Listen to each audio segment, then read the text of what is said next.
My name's Annette. I do a million welcomes, and I've done the dream time at the MCG. But when you got your elders and peers in the audience, such as Marcia, Sam's brother over there, you always get so goddamn nervous because you don't want to muck up.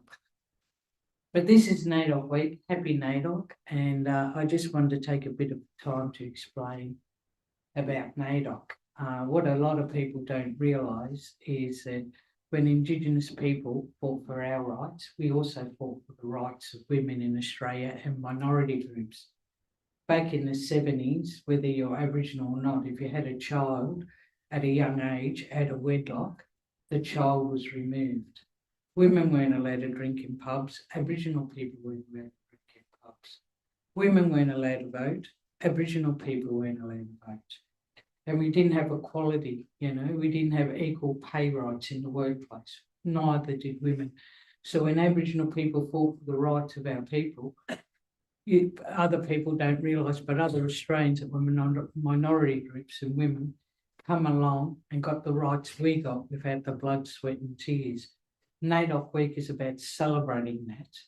And what I like to say when I do that is imagine if we come together as one, the minority groups, the lower class society and Aboriginal people, imagine the human rights we could get for everybody.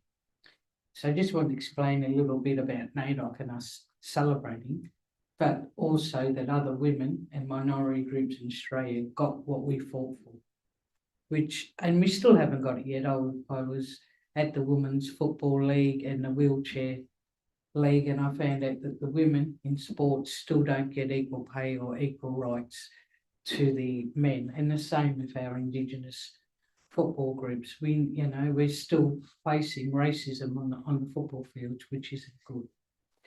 But this week we celebrate what we've achieved, not only for ourselves, but for everybody. I'm an archaeologist by trade. I'm the longest serving woman in Victorian Aboriginal cultural heritage. And I own the only Aboriginal archaeological company within Victoria. And I was really privileged at one stage. I had a gentleman called Sam Whitman, an archaeologist as well. And we had a whole black team running with about 20 people. We had 6 qualified Aboriginal archaeologists, and we had something like 20 Aboriginal archaeological assistants, and we actually achieved it.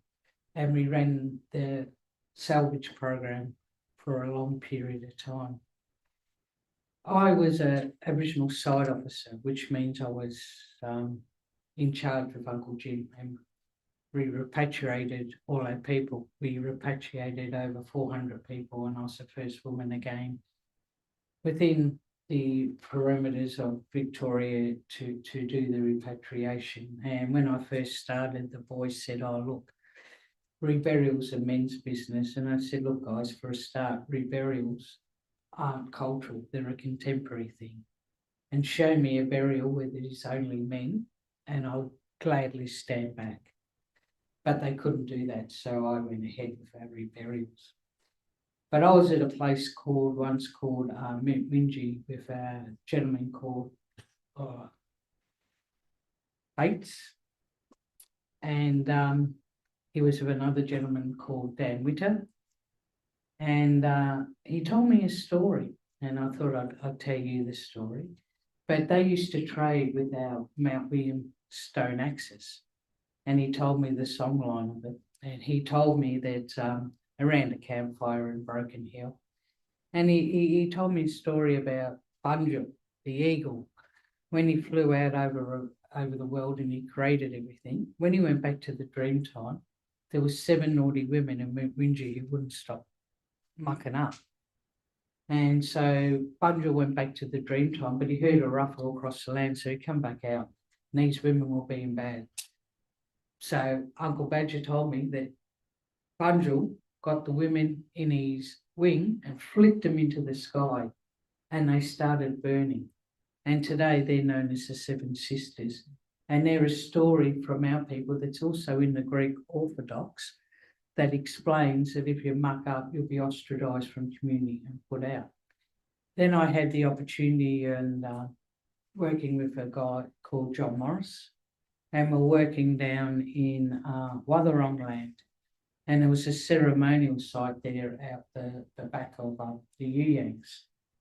And he did some study there. And I don't know if this is true or not, but he told me that on a certain day when the sun come up once a year, that it hit one of the stones in the stone arrangement and it lit it up. And that was the sign that it was time to start ceremony. So, there is a lot to do with astrology, and there is a lot that, being along the East Coast, we all come off Aboriginal reserves. So we have lost little bits here and there, but it's working together as one. We can find those missing parts of the jigsaw puzzle, put it together and tell a holistic story of my culture, my time and my past. So what you're doing today is very beneficial. And if we work together, like I said, that's the key. And if I welcome on my country, then it's your responsibility, as NAIDOC is this year, is looking after the younger generations for a future for all. But looking at it, and you welcome. You're welcome. So you have to look after the people, and you have to make sure that everybody's safe, not just Aboriginal people, but all people on the land. And that all my salam, my sisters, and all the people are looked after on country. And when you're welcome on with that responsibility to look after the land and look after the people. It once was and always will be Wurundjeri land, but now you're here, it's your land too, and it's your responsibility to take care of.